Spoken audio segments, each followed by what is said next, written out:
নমস্কাৰ, আশা কৰোঁ সকলোৱে ভালে আছে। এটা নতুন ভিডিঅ'লৈ আহিছোঁ, যিটো ভিডিঅ'ত আমি আলোচনা কৰিম নিউ চিটেটৰ পাছ কৰি থোৱা কেণ্ডিডেটখিনিক নিযুক্তি প্ৰক্ৰিয়াত এপ্লাই কৰিবলৈ সুবিধা অকণ দিবনে নাই, বা পৰ্টেল যিহেতু বন্ধ হৈ গৈছে আপোনালোকে গম পাইছে, সেইটো পৰ্টেল আকৌ খুলি দিবনে নাই এই কেণ্ডিডেটখিনিক, সেই বিষয়ে আজি আমি এই ভিডিঅ'টোত আলোচনা কৰিম। আপোনালোকে শেষলৈকে চাই থাকিব ভিডিঅ'টো, আৰু লগতে চেনেলটো যদি ছাবস্ক্ৰাইব কৰা নাই ছাবস্ক্ৰাইব কৰি দিব। বলকচোন ভিডিঅ'টো আৰম্ভ কৰোঁ। এতিয়া কথাটো হ'ল, আপোনালোকে গম পাইছে লাষ্ট ডেট গুচি যোৱাৰ পিছত নতুন চিটেটৰ কেণ্ডিডেটখিনি, যিখিনি পাছ কৰি থোৱা কেণ্ডিডেট, বহুদিন ৰিকুৱেষ্ট কৰিবলৈ গৈছিল শিক্ষামন্ত্ৰী ডাঙৰীয়াৰ ওচৰত, লগতে DW অফিচত, কিন্তু সিমান বেছি এটা পজিটিভ নিউজ নাহিল বা পৰ্টেলটো খুলি নিদিলে এতিয়ালৈকে। আৰু এতিয়াতো কোড অফ কণ্ডাক্টে লাগিছে, এতিয়া খুলি দিব নোৱাৰে। কিন্তু বহুখিনি কেণ্ডিডেটে এতিয়াও ৰখি আছে, যে আশা এটা কৰি আছে যে ইলেকশ্যনৰ পিছত কি জানি খুলি দিয়ে, তেনেকুৱা এটা আশা কৰি আছে।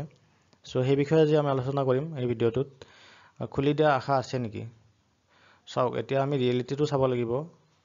ৰিয়েলিটিটো চাব যদি যায় আপোনালোকে, এটা কথাটো হ'ল, ইমান বেছি ডিফাৰেঞ্চ হৈ গ'ল এতিয়া, 3-4 মাহমান ডিফাৰেঞ্চ হৈ যাব।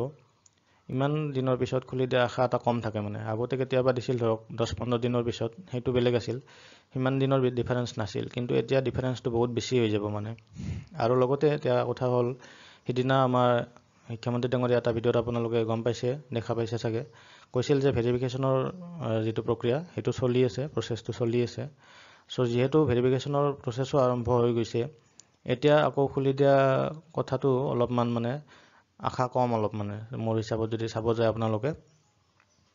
এতিয়া সেইটোৱে কথা, নতুন যিটো ধৰক এডভাৰটাইজমেণ্ট আহিব আৰু ইয়াৰে পিছত, তাতে আপোনালোকে ধুনীয়াকৈ চান্স পাই যাব এপ্লাই কৰিব।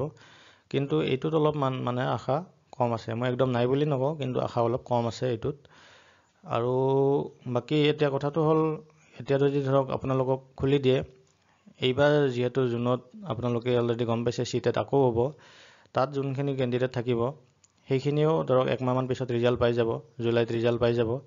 পাই গ'লে এইটো যিহেতু খুলি দিয়ে, কিবা কাৰণত যদি খুলিও দিয়ে, আপোনালোকে ধৰি লওক যে খুলি দিলে, এইটো জুনৰ শেষলৈকে খুলি দিলে, জুনৰ প্ৰথমততো ইলেকশ্যনৰ ৰিজাল্ট আহিব, গতিকে সেইকেইদিনটো খুলি দিব নোৱাৰে, ইমান কম দিনৰ ভিতৰত প্ৰচেছবিলাক নহয়।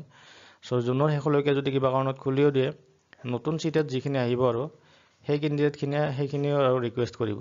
তাতে ধৰি লওক এইবাৰ পাছ নকৰা কিছুমান কেণ্ডিডেট সেইটোত পাছ কৰিব, যিহেতু এইবাৰ পঢ়িব ভাল চান্স এটা পাইছে, 3-4 মাহমান ভাল এটা সময় পাইছে, সকলোৱে ভালকৈ পঢ়িছে, সেইটোত আকৌ কিছুমান নতুন কেণ্ডিডেট ওলাই যাব। সেইখিনিয়ে আকৌ ৰিকুৱেষ্ট কৰিব যে আমাকো এপ্লাই কৰিব লাগে, গতিকে আমাকো অলপমান চান্স লাগে, এনেকৈ পিছুৱাই দিয়ক অলপ, সেনেকৈ সিহঁতেও ৰিকুৱেষ্ট কৰিব। এনেকৈ প্ৰচেছটো বহুত বেছি লেংৰি হৈ যাব আৰু গভমেণ্টে ইমান লেংৰি নকৰে প্ৰচেছটো।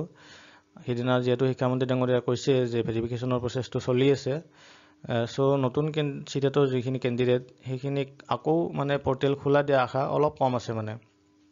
মই জাষ্ট ৰিয়েলিটিটো চাই কৈছোঁ, ইয়াতে কোনো মোৰ ব্যক্তিগত স্বাৰ্থ নাই। যিটো সঁচা হয়, যিটো আপোনালোকে অলৰেডি নিজে গম পাইছে, সেইখিনি জাষ্ট আলোচনা কৰিছোঁ এই ভিডিঅ'টোত। কিন্তু যদি ধৰক ইন ফিউচাৰ কিবা এনেকুৱা নটিচ আহে, মই আপোনালোকক নিশ্চয় ভিডিঅ'ৰ জৰিয়তে জনাম, মোৰ ভিডিঅ'ৰ জৰিয়তে। আপোনালোকে তাত থাকিব, চেনেলটো যদি ছাবস্ক্ৰাইব কৰা নাই ছাবস্ক্ৰাইব কৰি দিব। আজিলৈ এইখিনি আছিল ভিডিঅ'টো। Thank U.